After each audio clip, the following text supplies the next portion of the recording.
Exactly 5 years ago to this day, I was sitting in a coffee shop with my friend Gretchen. We were in Cupertino, California. We're on our way from San Francisco to San Jose by bicycle. We were rushing up before the final leg of our trip, just sort of sitting around in a coffee shop. So just then, two Apple executives walked in, sat down at a table nearby, and started a conversation. Their names were Jerry and Bill. So here's what they said. Jerry goes, "I sold it all." Bill says, "Really?" Jerry says, "Yeah, when I saw that memo, you know which one I'm talking about, I knew our share price was going to take a hit." And Bill says, "I know. We all knew. But you're not supposed to do that." And Jerry says, "Why not?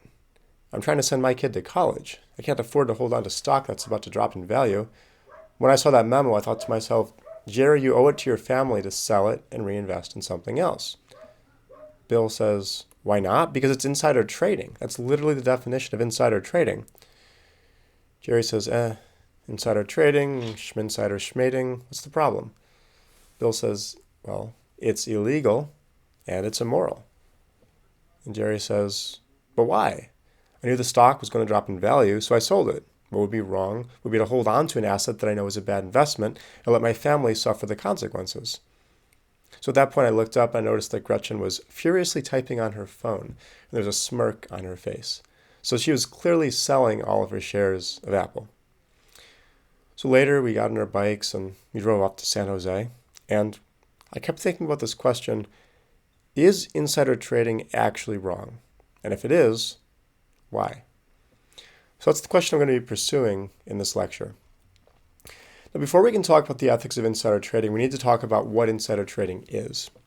And I'm going to base this discussion of the insider trading ethics on one of my favorite papers about this topic, and it's The Ethics of Insider Trading Revisited by Peter John Engelin and Luc van Leiderkerke.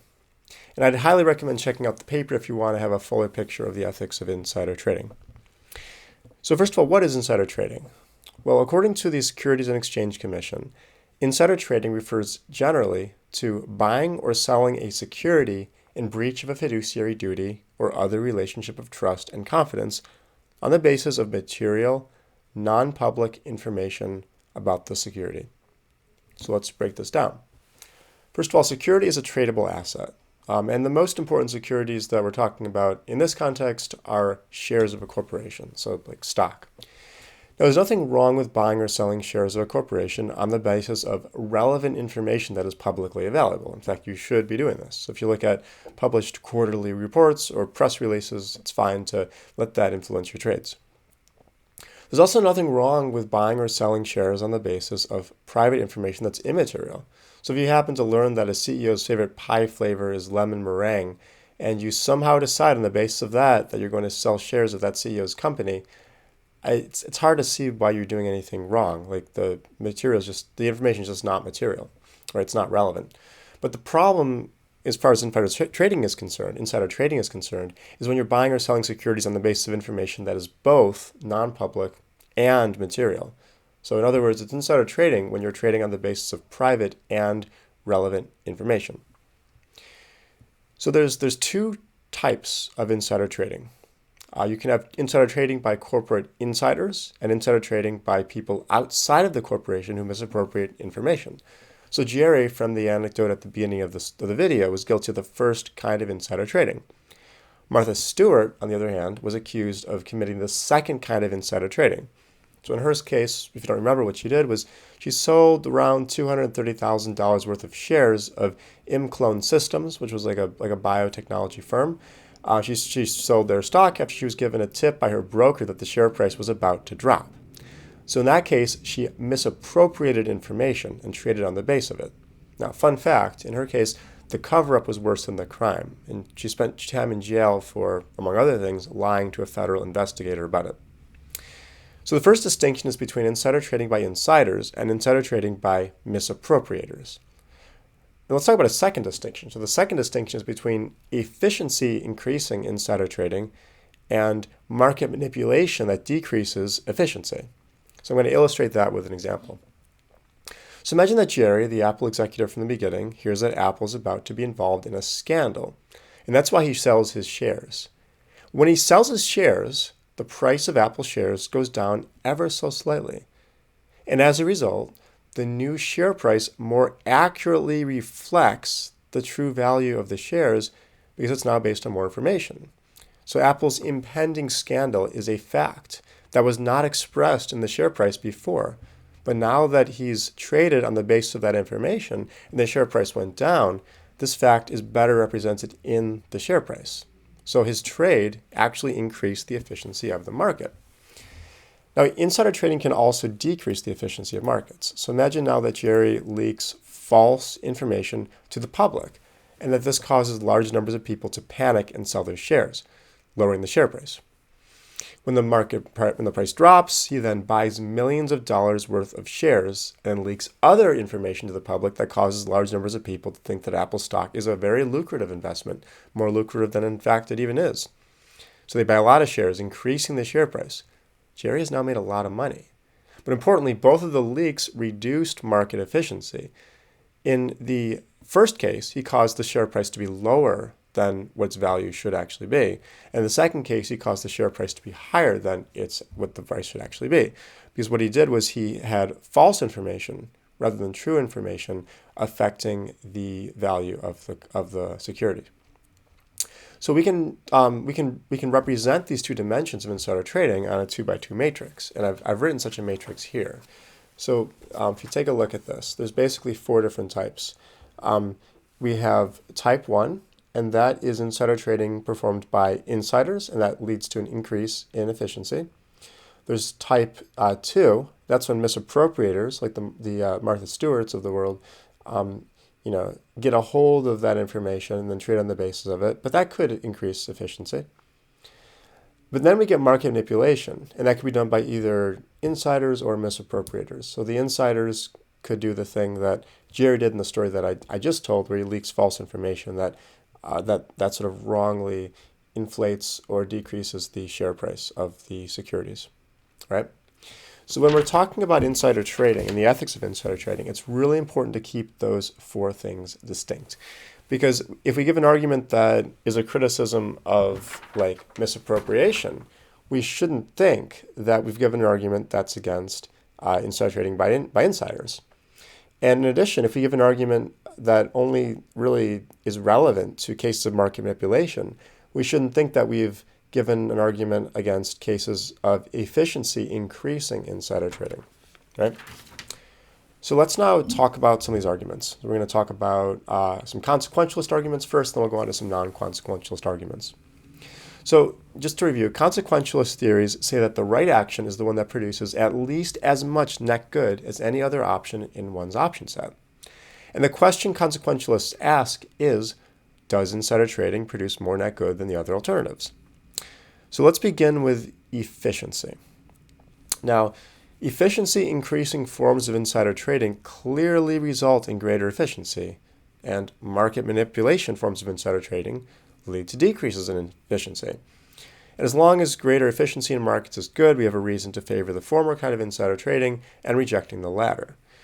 So if you want to review how all that efficiency stuff works, just go back to the stuff that I just said a few minutes ago. But the point is that caring about efficiency gives you a reason to not like market manipulation. It doesn't give you a reason to not like insider trading as a whole, given that some kinds of it actually increase efficiency. So here's another argument. Another common argument against insider trading is that it leads to a decrease in investor confidence. And the problem with this argument is that it only applies to market manipulation. So efficiency increasing forms of insider trading increase the efficiency of the markets. And because of that, such practices should result in increased investor confidence because they know that the share price is more accurate. It reflects more of the information. And in fact, there's really no good empirical evidence to suggest that insider trading, as opposed to market manipulation, leads to decreased confidence. So when we look out in the world, we actually don't see that insider trading decreases confidence. Market manipulation does, but not insider trading. That isn't market manipulation. And we'll look at one more. So final argument I'm going to talk about that's a consequentialist argument against insider trading has to do with the distribution of wealth. So there's some critics of insider trading who assert that insider trading allows wealth to concentrate in the hands of corporate insiders rather than small traders. And the thinking here is that insider trading is going to give corporate insiders an unfair information advantage that will disadvantage everyone else. What we find is that bans on insider trading also lead to these same inequalities, but all it's doing is it's creating an inequality between the market professionals and everyone else. And the idea here is that if you're one of these market professional firms that has all these supercomputers hooked up, and you're trying to shave off a couple of milliseconds in the information getting, from the information getting to your supercomputer so that you can trade slightly faster than your competitor, you have an information advantage. It's a technologically produced information advantage. So we're already trading in a situation where these market professionals have an immense information advantage over small traders. The only thing that allowing insider trading does is it gives corporate insiders an advantage over these market professionals. But we don't actually find that allowing insider trading puts the small traders at a greater disadvantage sort of as a whole than they are currently. So that particular argument doesn't seem to do a good job of getting rid of insider trading either. It doesn't do a good job of offering a knockdown critique of insider trading. So when we look at these consequentialist considerations, I don't think we see a clear knockdown argument against insider trading conducted by corporate insiders whose trades result in increased efficiency. Again, looking back at our chart, what you can see is that there are good arguments against these market manipulation kinds of trades. Those lead to decreased efficiency. But we haven't seen good arguments yet against these kinds of trading. All right, so consequences aren't everything, though.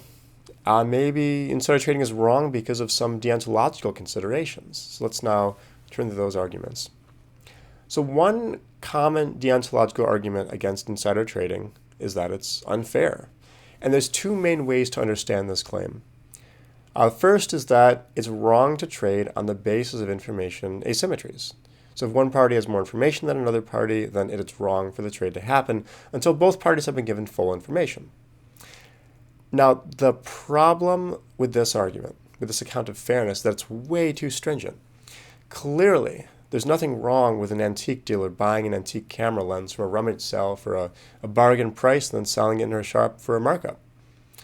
But the antique dealer has more information about the value of the lens than the original seller. We can presume that if the seller knew more about the history of early Canon FD lenses, they would sell it for a little more. But we don't say that the antique dealer has done something wrong. So this criterion fails. It's too stringent. The second way to understand the fairness criterion, fairness critique of insider trading, has to do with the way that the information asymmetry takes place. So in the case of the antique dealer, anyone could go and learn the ins and outs of the antique business.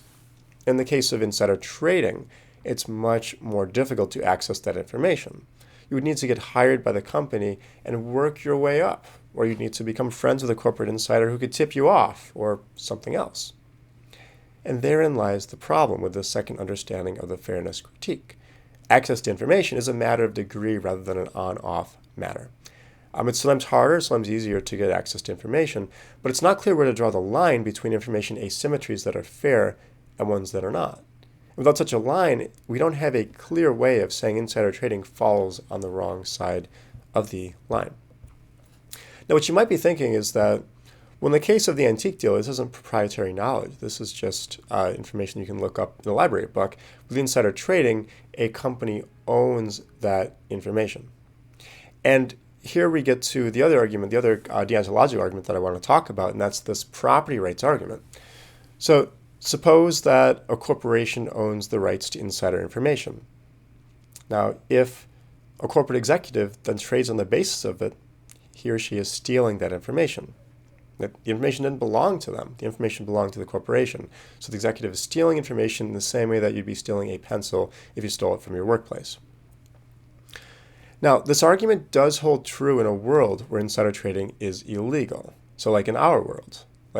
In our world, if we assume that the corporation owns the the information, then it's wrong for the executive to steal that and trade on it.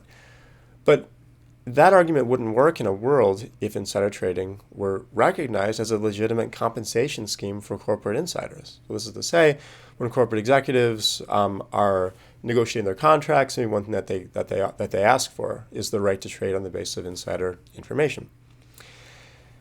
Now, so corporate executives should not participate in insider trading today. If you're thinking about doing insider trading today in the United States, don't do it. It's illegal, and you don't own that information. It doesn't belong to you. But what we don't have is an argument against changing the law. This doesn't give us a reason to say that insider trading is immoral, or in a world where it's illegal. Or in other words, it doesn't give us a reason to say that insider trading should be illegal, right? And so we haven't yet been given an argument for why insider trading shouldn't be added to corporate compensation packages. So where do we stand? Well, it's easy to come up with arguments against some kinds of insider trading. So let's look back at our chart. It's clearly the case that the misappropriators, these people, shouldn't be doing insider trading. And the reason for this is that that's not their information. Right? It's also the case that market manipulation kinds of insider trading are wrong. That shouldn't happen. That leads to a decrease of efficiency, and that could lead to, decreased investor confidence and all sorts of things like that. This one, category 1 insider trading, where we have an increase in efficiency and it's done by insiders, you shouldn't do today because it's illegal. We don't have a way of arguing that it should be illegal. Right? We don't have an argument that says insider trading of this sort should be illegal. The efficiency arguments don't get us there. The other consequentialist considerations we looked at don't get us there. And it seems like the deontological arguments that we have looked at also don't get us there. Now, there's more arguments against insider trading than the ones that I surveyed here. But what I did was I picked what I thought were the most important examples to talk about. So I'd recommend doing is taking a look at other arguments that you see. And when you find those arguments, I want you to evaluate whether what you've been given is an argument against insider trading, understood as all 4 of these boxes, or just some of the boxes. And when you do that, I think that you're going to have a much more well-informed, rich understanding of the ethics of insider trading. All right. Thank you very much.